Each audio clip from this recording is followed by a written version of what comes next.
तो आज के लेक्चर में हम लोग देखने वाले हैं एजियोट्रॉपिक मिक्सचर जो कि बॉइलिंग पॉइंट में था और वॉन ऑफ फैक्टर।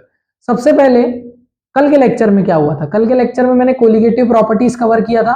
सबसे पहले मैंने आपको डेफिनेशंस बताई थी कि व्हाट आर कोलिगेटिव प्रॉपर्टी।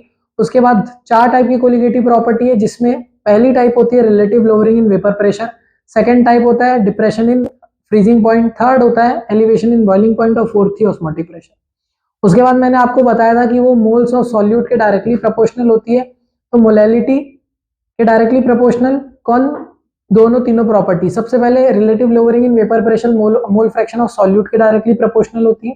हमने उसका पूरा डेरिवेशन किए थे, ठीक है। आप वीडियो देख सकते हैं और जब तक वो ना आए तब तक आपको वॉन ऑफ फैक्टर आएगा नहीं, ठीक है ना। एजियोट्रॉपिक मिक्सचर जो होता है वो क्या होता है, हम पहले समझते हैं इस बात को कि एजियोट्रॉपिक मिक्सचर क्या है। ग्रीक में एजियो का मतलब होता है सेम और ट्रॉपिक का मतलब होता है कंपोजिशन। तो भाई ऐसे मिक्सचर होते हैं ये एजियोट्रॉपिक मिक्सचर जो मिक्स होने के बाद जब इनको मैं थोड़ा सा हीट करूं तो ये वैसे ही वेपर प्रोड्यूस करे। कैसे? सेम कंपोजिशन में। सेम कंपोजिशन बोले तो अगर मैं 50%, ऐसे ही मैं कच्चा एग्जांपल ले रहा हूं ना समझने के लिए, 50% एल्कोहल मिलाया 50% पानी मिलाया और सपोज करो जो वेपर बन रहे हो क्या 50% वाटर के मिल रहे हैं और 50% एल्कोहल के मिल रहे हैं, तो इनको सेपरेट करना क्या हो जाता है? इम्पॉसिबल हो जाता है। क्यों इम्पॉसिबल हो जाता है भाई? तुम इनको कैसे करोगे सेपरेट जब वेपर ही पूरे सेम बन रहे हैं? क्लास 9th में आपने सेपरेशन की बहुत सारी मेथड्स देखी होंगी, जैसे कि एक क्रोमेटोग्राफी होती है, एक उसके बाद एक सेंट्रीफ्यूगेशन मेथड होती है जिससे ब्लड को अलग अलग करते हैं, ब्लड कंपोनेंट्स। उसमें आपने डिस्टिलेशन और फ्रैक्शनल डिस्टिलेशन मेथड भी देखी होगी। डिस्टिलेशन मेथड क्या होती है मैं आपको बता देता हूँ। सपोज करिए दो लिक्विड है, एक का बॉइलिंग पॉइंट है 100 डिग्री सेल्सियस और दूसरे का बॉइलिंग पॉइंट है 150 डिग्री सेल्सियस, और हम इन दोनों लिक्विड्स को कहाँ कर रहे हैं? एक कंटेनर में मिला के रख दे रहे हैं। अब मेरे को क्या करना है? सेपरेट करना है दोनों लिक्विड को। तो कैसे करूंगा? पहले तो मैं उस कंटेनर का बॉइलिंग पॉइंट पे डालूंगा, उसको 100 डिग्री सेल्सियस में गर्म करूंगा, तो वो जितना भी वेपर है वो लिक्विड ए के बाहर निकल जाएंगे और उस वेपर को मैं कंडेंस करके किसी दूसरे कंटेनर में रख लूंगा, और उसके बाद जितना भी लिक्विड बचा वो क्या बचा? लिक्विड बी बचा। तो ये होता है क्या? डिस्टिलेशन की मेथड। मैंने बहुत कच्चे में बताया क्लास 9th में। और है फिर एक आती है फ्रैक्शनल डिस्टिलेशन। फ्रैक्शनल डिस्टिलेशन क्या होती है? फ्रैक्शनल डिस्टिलेशन में बहुत कम अंतर होता है इन दोनों के बॉइलिंग पॉइंट में। कितना? 100 डिग्री सेल्सियस और 110 डिग्री सेल्सियस या 105 डिग्री सेल्सियस।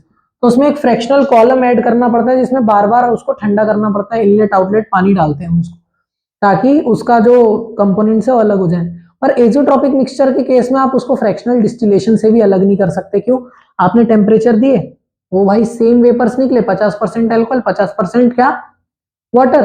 और उसके बाद क्या हुआ? जब आपने कंडेंस किया तो आपको सेम टू सेम कंसंट्रेशन का एक मिक्सचर मिला। तो भाई यहाँ पे सेपरेशन तो हुआ ही नहीं।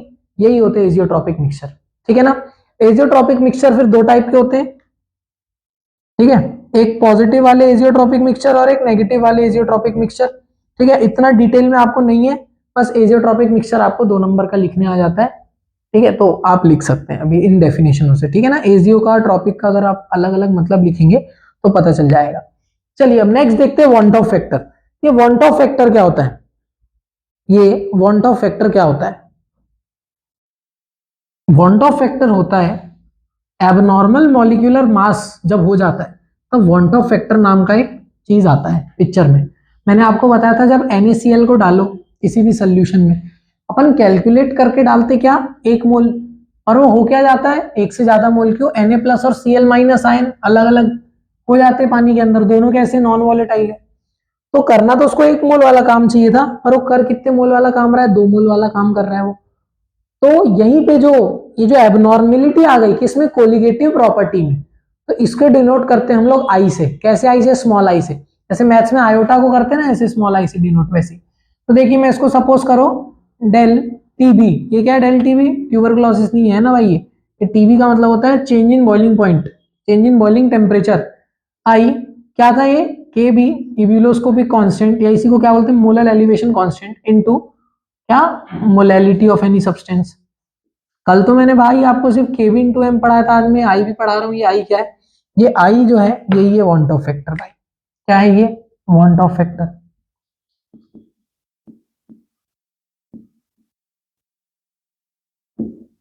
ठीक है। ये वांट ऑफ फैक्टर भाई दो टाइप का होता है, ठीक है ना।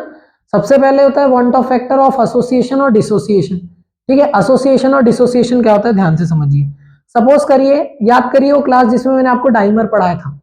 अब मैंने कार्बोक्सिलिक एसिड का मैंने माना कि भाई 1 मोल होना चाहिए, पर मैंने उसका वेट किया, सोल्यूशन में डाल दिया, और भाई कैलकुलेटेड से डबल में आंसर आ रहा है। तो अब क्या होगा, एसोसिएशन होने के कारण जो तुम्हारी कोलिगेटिव प्रॉपर्टी आनी चाहिए थी, अब वो कोलिगेटिव प्रॉपर्टी नहीं आ रही है, और वो 2 मॉलिक्यूल जो चिपक के आ गए। हमने कैलकुलेट किए थे 1 मॉलिक्यूल का, सपोज करो एसोसिएशन हो रहा है, शुरू से मैं पढ़ा रहा हूं, ठीक है ना।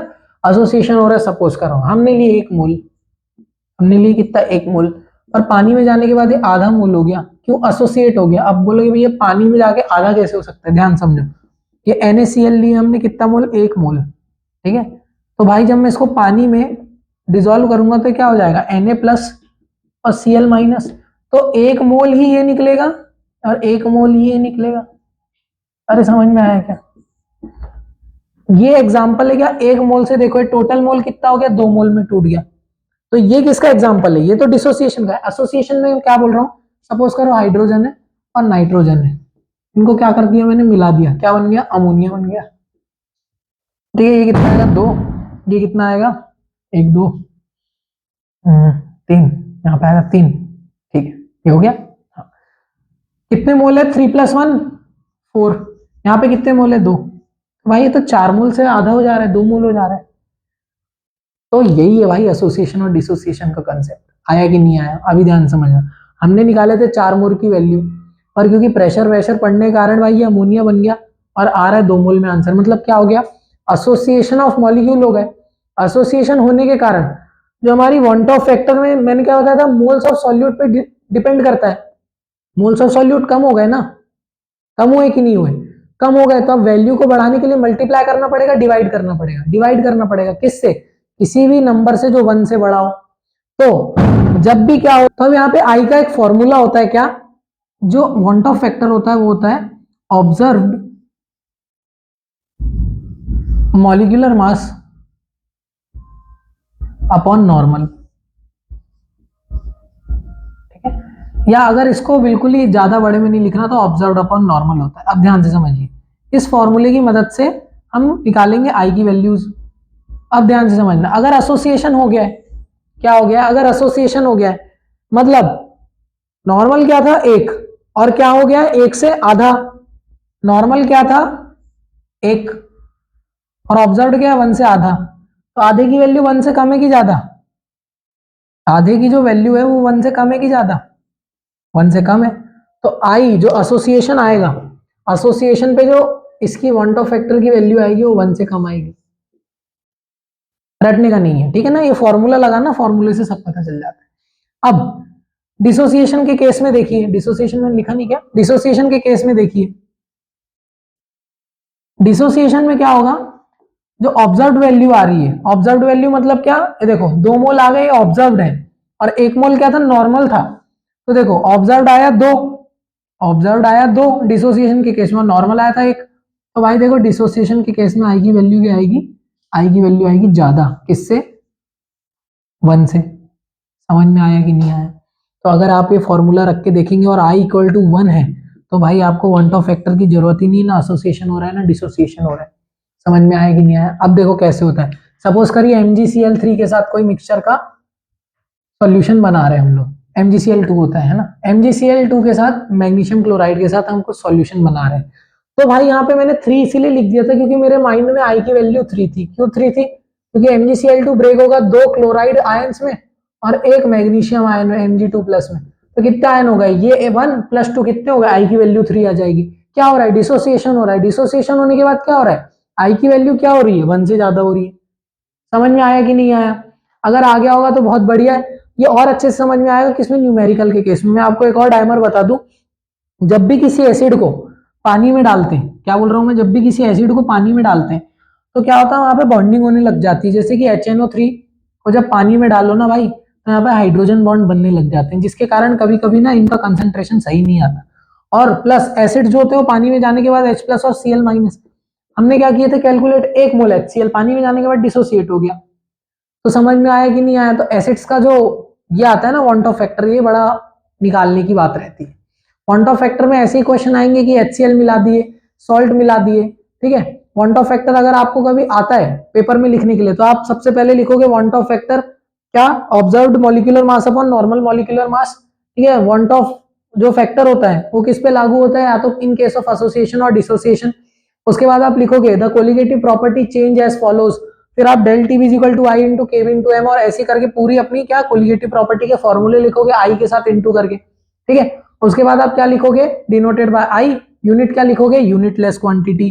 तो यूनिटलेस क्योंकि भाई ये एक रेशो है, मैंने आपको पढ़ाया था, कहाँ गया वो, ये, ठीक है। ये एक रेशो है जिसके कारण ये क्या आएगा, यूनिटलेस आएगा। तो अभी हम लोग इसके सॉल्यूशन के अगले सेशन में देखने वाले हैं न्यूमेरिकल्स। सॉल्यूशन चैप्टर खत्म है। इस चैप्टर में हमने क्या क्या पढ़े, इस चैप्टर में हमने सबसे पहले पढ़े भाई, पहले तो सिलेबस देखे थे, उसके बाद हमने देखे चैप्टर की जो हेडिंग है वो कैसे क्या आई, क्लासिफिकेशन और सॉल्यूशन क्या होते हैं। सॉल्यूशन क्या होता है, पहले बेसिकली सॉल्यूट सॉल्वेंट के आधार पे सॉल्यूशन का डिस्ट्रीब्यूशन, उसके बाद स्टेट्स के आधार पे सॉल्यूशन का डिस्ट्रीब्यूशन, उसके बाद सॉलिड के एग्जांपल, लिक्विड के एग्जांपल, गैसियस स्टेट के एग्जांपल लिए थे। उसके बाद हमने देखे सबसे पहले कॉन्सेंट्रेशन टर्म्स, उसमें डाइल्यूट, कॉन्सेंट्रेट। उसके बाद हमने देखे मोलैरिटी, मोलैलिटी, फॉर्मेलिटी नहीं देखे, नॉर्मेलिटी। उसके बाद mole fraction, mass percentage, volume percentage और मास बाय वॉल्यूम परसेंटेज। इतने कंसंट्रेशन टर्म देखने के बाद हमने करे एक न्यूमेरिकल का सेशन।